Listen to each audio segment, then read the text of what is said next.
Hello and welcome to another episode of the Career Revolution podcast. My name is Leaky Bucket and I'm a career strategist. And this is the place for big ideas for careers where they all start small. I'm excited to have you here. Please make sure that you're subscribing to the channel and definitely follow me on LinkedIn if you are not doing so already.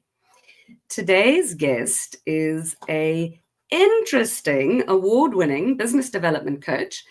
He's a consultant, strategist, and mentor with a special focus on social entrepreneurship, youth and women-owned business, and personal development and business strategy. Anton Ressel is a Cape Town-based, but he works across the world globally with everything being online. He's consulted and designed and implemented a number of really exciting economic growth programs and projects for companies like Old Mutual, Transnet, the Norwegian government, Edge Growth, Fatola, the Embassy of Finland, JP Morgan, PetroSA, Sanlam, and a host of others. Anton is also somebody who's been in this space for the full breadth of his career, 20 years and counting. So not only is he a stalwart within youth development, entrepreneurship, and this kind of business strategy, helping people's businesses grow, but he's also somebody who's going to be sticking around for the next while. So without any further ado, let's welcome him into the studio. Hello, Anton, and welcome. Hi, Alicia. Thank you very much for having me, and thanks for that illustrious intro. It's an absolute pleasure. Why not have an illustrious intro? I mean, that's the best thing about being invited anywhere to speak, because somebody gets to say some super cool things about you. But look, you've done some pretty super cool things in your career. I'm amazed at the breadth of stuff that you've done, and you've been around, entrepreneurship, youth development from the early days, and you're still in it. So I can't wait for you to just start off by telling us your story. What got you into this space in the first place? It was actually purely by default. I hadn't actually determined that this was going to be my career, that I was going to be a coach and a mentor and a business strategist, working with all manner of different projects and people over the last 20 years or so. It was really purely by default. And I studied psychology at the University of Cape Town, and I graduated and wasn't sure what I wanted to do, but I was pretty sure that I didn't want to spend the rest of my life listening to other people's problems and challenges as a psychologist. Ironically, I've ended up as a business coach and mentor doing exactly that, but that's another story on its own. And when I had finished my studies, I was working as a waiter at the Bay Hotel in Camps Bay. Wasn't quite sure what my next move was going to be, and my manager at the time offered me a job and said, "Do you want to become room service manager?" And I thought, well, I don't really have any other career plans at this stage. Why not? So I said, sure.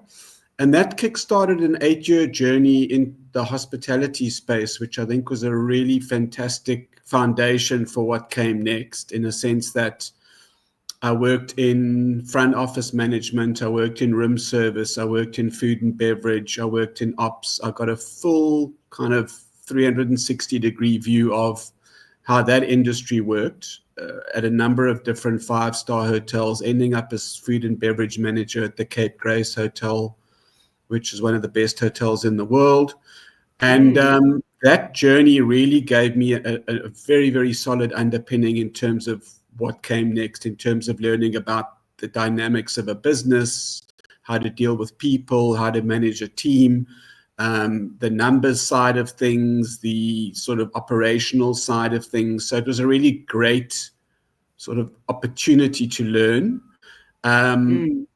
After about 7 or 8 years, I had a bit of an aha moment when I was actually at the Cape Grace. My general manager at the time was a very successful man in the hospitality industry. He was the GM of the best hotel in the world. But I looked at him and thought, here's a chap who's in his mid-50s. He's been married and divorced 3 times because it's a very difficult industry to maintain a relationship, particularly Sure. if you're not both in it. He was stressed all the time. He was under constant pressure from shareholders. And it was like a penny drop moment. I just realized I don't want his job. And if I don't want his job, what am I doing here? Why am I in this space? Why am I on this sort of upward trajectory? My career path has almost been preordained for me. And it was just really an incredible realization that I need to make a change. And fortunately, at the time, a friend of mine, I've always played music and I played in a number of bands. And at the time, I was playing in a fairly successful band which had a manager. And the manager of the band, a chap by the name of Patrick, had a concept for a business or an online platform. And this is back in sort of the 2000s. So it's quite a while. It was early days for things like online platforms and that kind of thing. Sure. And he had a concept for something that celebrated the best in African culture, music, art, craft, and he wanted to build a whole channel around it. Anyway, to cut a long story short, he wrote me in to do some copywriting. I do copywriting as well, and I wrote some copy for the website, and I wrote a proposal, and we managed to get a bit of startup capital from his parents, but not for free. It was money that needed to be repaid. Alone. Yes. And we started a business called Streetwires. And I left the comfort and security of my hospitality job with a decent salary and, things like medical aid, et cetera, to go into a startup with no clue what we were doing. Working from my friend's house, mother's house, actually, and trying to build something new and interesting from the ground up. And fortunately, I'd had that experience in the hotel business around systems and processes and, building teams and managing people and that kind of stuff. So I brought a bit of that into the mix. But this was a very different animal, and we ended up building a manufacturing business called Streetwires that grew rapidly. We ended up with 120 staff exporting to 23 countries. Wow. And making and selling African-inspired handmade products, from key rings and Christmas decorations right up to life-size elephant sculptures. Anything in wire and beadwork we made. We formalized the industry. We brought in designers. We supplied Woolworths. We supplied Pick and Pay. And it was a real baptism of fire because I'd never manufactured a single thing in my life. I didn't know how to cost a product. I didn't know how to price a product. I didn't really understand the dynamics of export. So all of this was a real learning curve for me. Wow. But a fantastic one. And that really was the segue into what I do now, because as the company grew and it expanded and its profile grew, we got a lot of coverage, we got a lot of media because we were promoting, South African design and art. And we were also very much a social enterprise. We took a lot of the guys who you would have seen selling on the street corners, sort of peddling their wares, and we employed them formally and gave them access to things like sick leave and holiday pay and the benefits that any other employee would get. Sure. And so it was high profile. And as a result, people started organically reaching out to me and saying, how did you do it? How did you do that? How did you manage to get into Woolworths? What's it like supplying Pick and Pay? Can you guide me around export? And I organically started just giving a little bit of advice and a little bit of input here and there. And again, after about 7 or 8 years, I don't know why I tend to get this like 7 or 8 year itch, or I did at the time, but I realized that I actually preferred guiding and helping other people to doing it myself. Right. It was just more rewarding, I suppose, in a way, and it was less stressful. And also, I just felt like it was my calling to help other emerging entrepreneurs sort of perhaps circumvent some of the mistakes that I'd made as an entrepreneur. And just be more effective and be more confident in what they do. And that really led me into what I do now. And it's been 20 years of being a full-time consultant and coach and mentor. And as you say, hopefully another 20 still loading.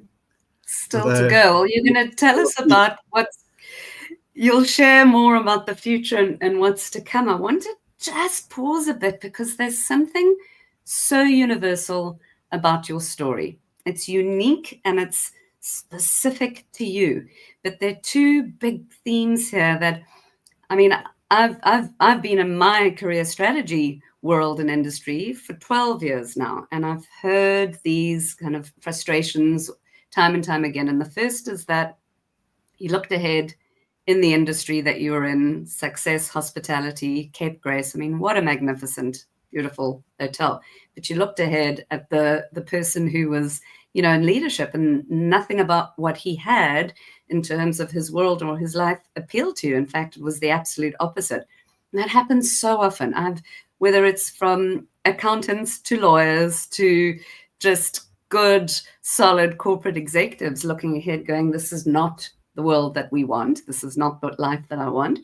But then the other theme that is unique to you, not necessarily as universal, but really interesting, and there's a bit of a debate raging, I keep hearing about this, of learn by doing. You just jumped into Streetwise, like you were ready to do it with your friend. The opportunity came about, so you were like doing it, or study how to do it. You went in and you learned you came up with the questions and the answers and the problems, and then you were able to put them together, and now you shifted out into helping other people with that. So, I mean, the debate that's raging is, should we be taking 200 and 250,000 rands of a corporate company's money or our money and investing in an MBA to learn something?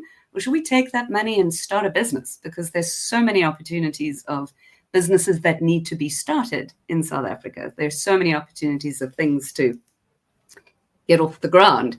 So I really enjoy those two intersections of what changed, why you left the industry. And it was a purposeful decision of yours to leave.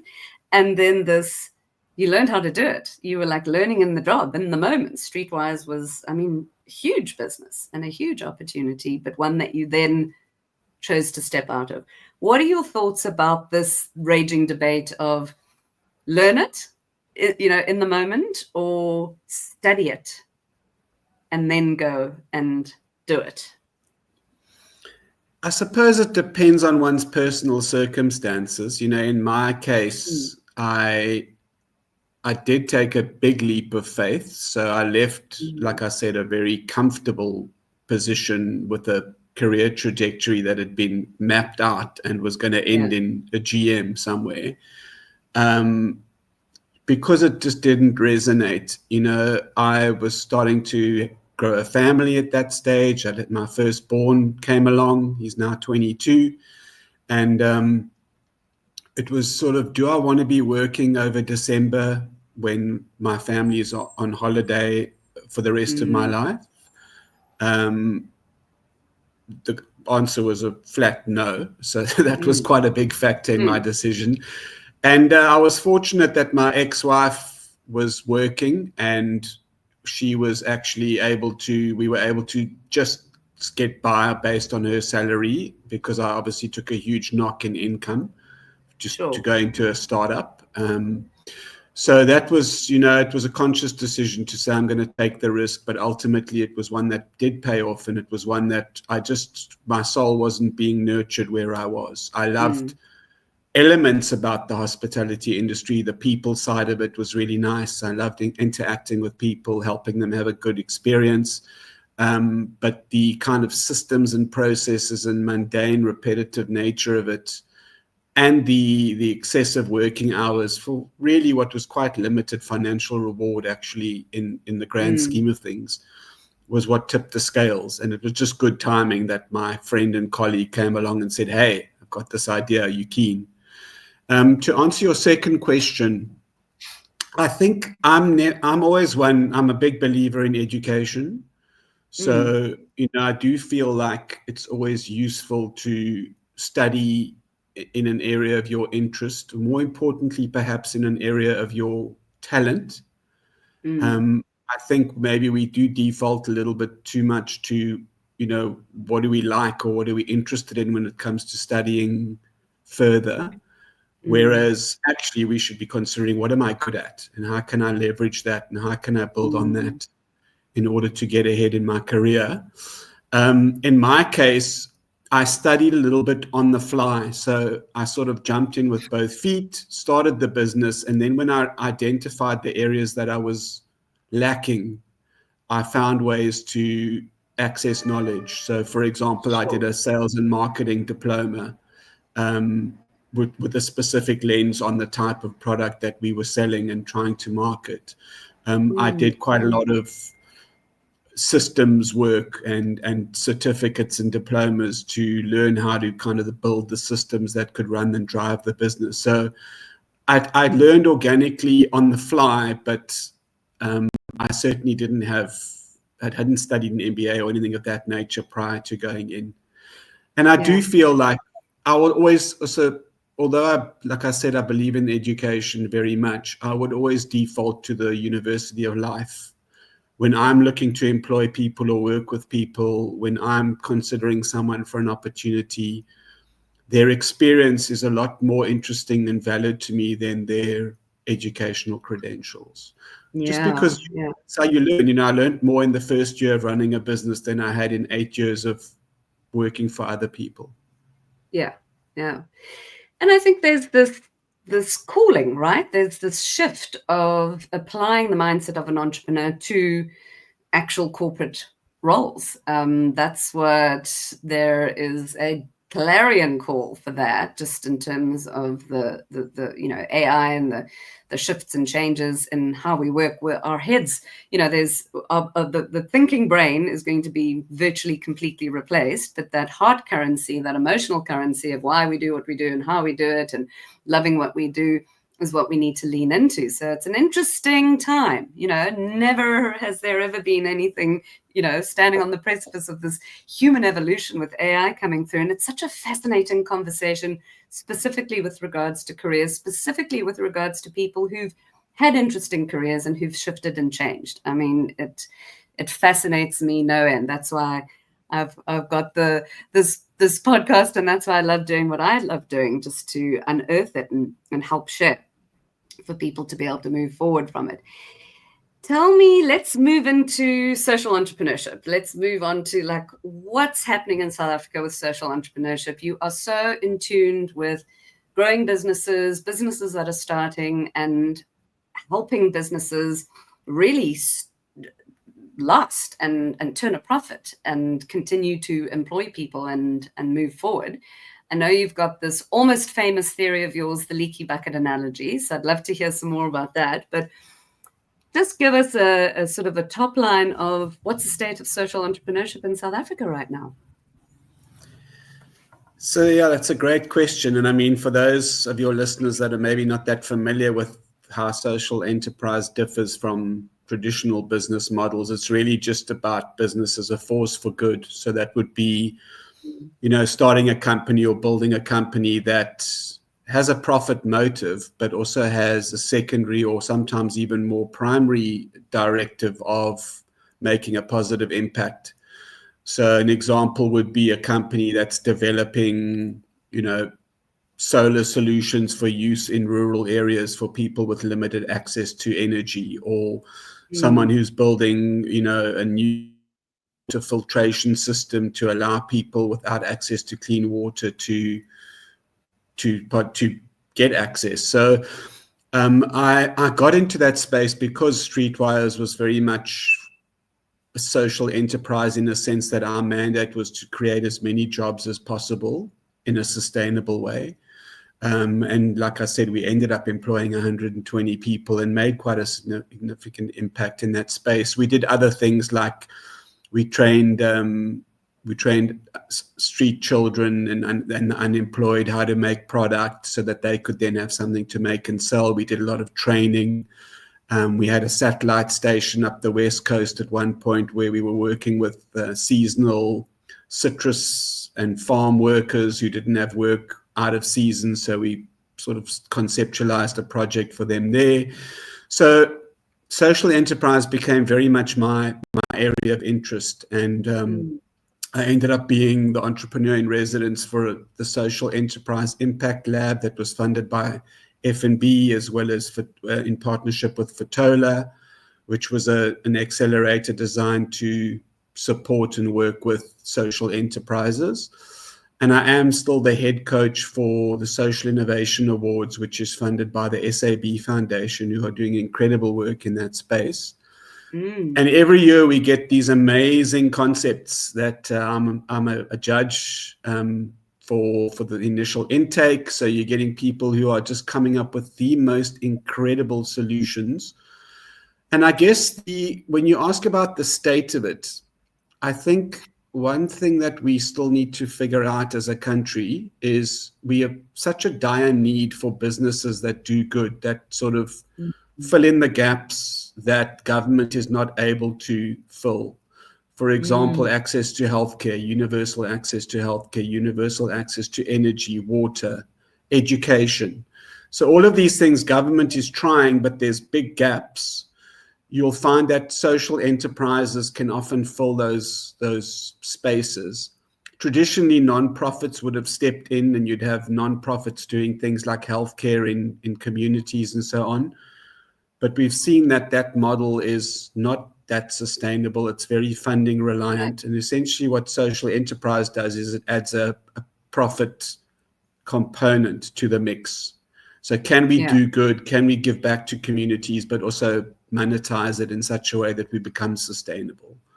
And I think the biggest gap is that we don't have a business registration category that recognizes social enterprises in South Africa. In the UK, you have it. There's a type of an LLC that is recognized as a social enterprise, and thus, although it's a profit-making business, it gets certain things like tax breaks and so on.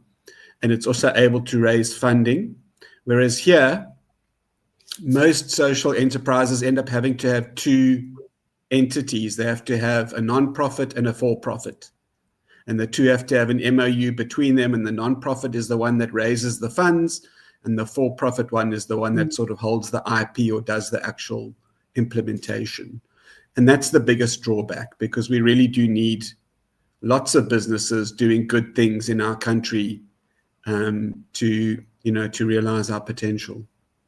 Absolutely. And I mean, that's a fascinating shift that would open up so many opportunities. And often in my work, I come across great people who are loving what they're doing, but they have a need or a craving for more impact, more legacy. And there's a little bit of this assumption that, well, if I worked for something that was NPO funded, it would mean a sacrifice of my earning ability. But it doesn't have to be like that. That doesn't, what you're saying is that we need a correct category to allow access to opportunities for social entrepreneurship companies, but equally so the person in the business running the business needs to be able to make a good profit, and there's no reason why they shouldn't. So tell us about the leaky bucket analogy. What is that? What does that actually mean? So I found in my journey particularly at Fatola, where I facilitate a lot of workshops, and one of the workshops that we run at the start of all the programs that we implement there is called the Personal Transformation and Strategic Planning session. It's a 2.5-day, very transformative session. And what I found was that people were coming into that program thinking that money was the silver bullet. All they needed was funding, ideally free money, grant funding. And that would fix all the problems in their business. So it was like, I need a machine, or I need a car, I don't have a delivery vehicle, or I need investment so that I can kind of buy the building that I'm in, and then I'm going to be fine. And then that's A for away, just give me more money. And I realized, well, I saw firsthand that that's not true, that all the money in the world cannot fix a fundamentally flawed business model. That if you have gaps as a CEO or founder or an entrepreneur or blind spots, you can throw money at the problem till you're blue in the face, and it's just not going to happen. And I saw it in evidence, because certain businesses have had millions and millions in funding but still can't seem to become sustainable. So I came up with a very simple analogy. And at the start of all of these workshops, I say to everyone, imagine your business was a bucket, and you start pouring water into your bucket in the form of money, time, your energy, your focus, your resources, in the hope that the bucket's going to fill up and ideally overflow one day, and then it's, retire in Mauritius time. But the reality is that every bucket has got its holes. And some of those holes might be things like you don't have good HR systems, you can't retain staff. You don't have any financial management, so you're not familiar with the money in and out of your business, and you don't keep track of it. You don't manage your cash flow very well. It might be that your systems are overly reliant on you for their success. It's all in your head, so you can never really scale beyond your capacity. There's a whole host of potential holes. And unless you start fixing the holes, you can pour as much water into the bucket as you like, and it's never going to become full. And even now, 10 or 15 years after, some people have said in one of my workshops or my talks, they're like, the bucket, I never forgot that. I started fixing my holes, and finally the water started to fill up in the bucket. So it's just a really simple analogy. And I think one day it's going to be, there's definitely a book in that. I think there's definitely a couple of books in you, but certainly there's the Leaky Bucket book. I love that analogy, and I'm going to extrapolate it for my work, and it's very similar in the sense that when people say, oh, I'm stuck, I'm frustrated, I just need a new job. Well, you're just going to change one stuck, frustrated job for another one that just looks a little bit different or looks a little bit better. What's got you to where you are now? Look at the data, analyze it. Why you want, what is it that's got you to the stuck frustration before you move on to something else? And I think that comes from us as a society being socialized into work hard and climb this ladder of success. We're so driven to go out and find something and keep working harder that we're not really encouraged to work hard on ourselves. We're not that, pause, reflection, meditation, great stuff now within this new, within 2025, and, meditation and focus and reflection was certainly not words that were given to me when I started in my corporate career. It was just go work hard and climb that ladder. But Anton, rounding off now, so there's a couple of books that you've got. I mean, are you writing a book? Is there a book that's going to come? There is, actually. I'm busy with my first book. I've written a lot of articles over the years, and I had a monthly column in SAA's In-Flight magazine, Sawubona, around entrepreneurship for a long time. So I love to write. And I've been sort of nagged from a few quarters to put my thoughts, such as they are, down into something. So I am busy writing a book. It's really a reflection on, so one of my other pursuits or passions is the outdoors and fishing. So I've been a lifelong angler and keen outdoorsman and hiker and so on. So this is 15 lessons I've learned through nature and fishing that one can apply in business and life. And that's the kind of core premise. And it's taking some shape, and I'm hoping to have it completed by the latter part of this year. So sort of beginning of Q4. Oh, fantastic. That's great. Well, we'll have to have you back on Career Revolution podcast when that's completed, because as always, there's so much to uncover. And when we get past the initial career story, there's so much more there to talk about. And unpack. And it's reassuring to know that you're going to continue to do the work that you're doing, because not only have you got incredible experience, literal experience, because you were in a startup, you did create a business, but you're now harnessing that together to help other people and other South Africans put together, find the answers to the questions that they have in their business. And I think that leaky bucket analogy is simple, but incredibly profound. As we round off, where can we support you? Where can we follow you? LinkedIn, I know you're there. Is there anything else? I mean, for sure, like nothing like asking somebody online, will you come back for another episode when you've launched the book? Now you've got to do it. Absolutely, yeah. So LinkedIn is probably the best way to get hold of me.